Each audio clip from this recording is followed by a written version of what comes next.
All right, this week in Audibles, it is Claudia Collins of the Recruiting Roundup and Zach Alvira of all things around the East Valley Tribune as we look towards the championship weekend this Saturday at Sun Devil Stadium. Zach, I'm going to start with you on the 6A front. What do you make out of the matchup with Pinnacle against Highland? I can't wait to see Highland's defense go up against Pinnacle's offense. Obviously, Miles Libman, Wyatt Horton's been playing incredible at quarterback for them, and obviously Deuce Robinson, probably one of the most elite receivers / tight ends in the country.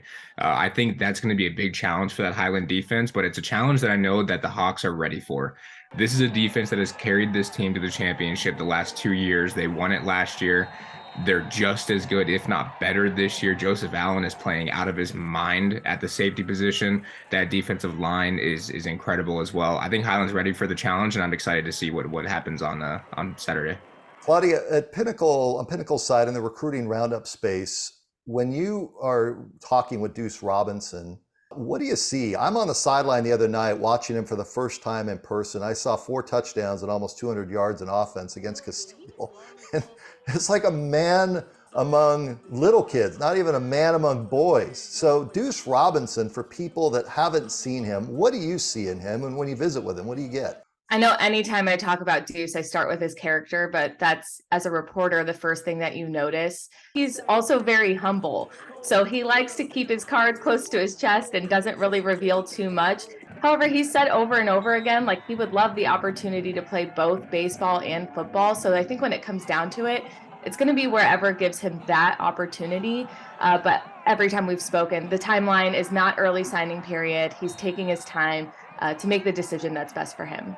All right, let's get into the Open Championship. Claudia, you were there on the sideline, Saguaro against Liberty. We'll get over to you in a minute, Zach, on Basha Chandler. Let's just go off what you saw, Claudia, on Saturday night with Saguaro getting the victory, looking towards this weekend's championship game. Well, it was an impressive matchup. I think it's the most exciting game I've been to all season long. It was my first time seeing Saguaro since they won the Open last season. And my expectations, I've got to be honest, were a little low, only because they were the 5 seed. Their record clearly does not speak for their capabilities, because I was very impressed from the get-go. They were missing key players like Derek English, DeJohn Hinton, JoJo Clark, Jacoby Spence, and Mason Whitaker balled out. They were missing 5 defensive starters because of injury. And then, I got to say, Devin Dampier is up there for sure top 3 quarterbacks in the state. He's an incredible player, and the way he's just able to adapt at any moment is kind of unlike any other quarterback I've seen, which I think will make this matchup, Basha and Saguaro, really interesting, because Damon Williams Jr. is arguably the best quarterback in the state. And I think seeing these 2 QBs in one game is everything you could want out of an Open championship. Go over to Zach. Now, you saw Basha. Were you surprised with how they controlled that game against Chandler? And what do you make out of the Bears? I was honestly a little surprised. I did not think that Basha's defense would be able to step up and handle Chandler's offense like they did. Man, that Basha defense, they were without Wyatt Milkovic, one of their best linebackers going to Boise State. But Jack Blyer, another linebacker for them, stepped up. That entire defense, obviously the secondary, we all know the guys been there, Miles Libman, Tommy Prastis, Cole Martin. They were just, wherever the ball went, they were there. They did not let Chandler get any room to run. I think Khalil Valentine's biggest run of the night was maybe 15 yards, and he only had, I think, 56 on the ground total. Dylan Raiola was held to under 100 passing yards, and then we're talking about the number 1 player in the 2024 class in the country. In that offense, Damon Williams, as Claudia already said, dynamic. Even with the conditions, he's still able to get some balls into really tight windows. His receivers were making some great catches, but more importantly, he used his legs and he rushed for over 100 yards, and that was the difference in the game. That was the only touchdown of the game.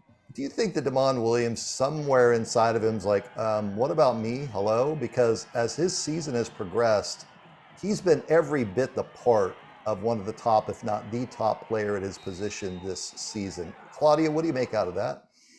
Kid's unreal. Anytime I've seen him play, for me, there's no question that he's our best quarterback in Arizona. And I don't say that as a knock at Dylan at all. When I'm talking about Dylan, I don't know if it's he can't get his receivers on the same page as him. I've seen him overthrow in a lot of games, and I just don't know if it's a communication issue. I do think he's a great leader, great kid. I see all of the tools of a really great college quarterback.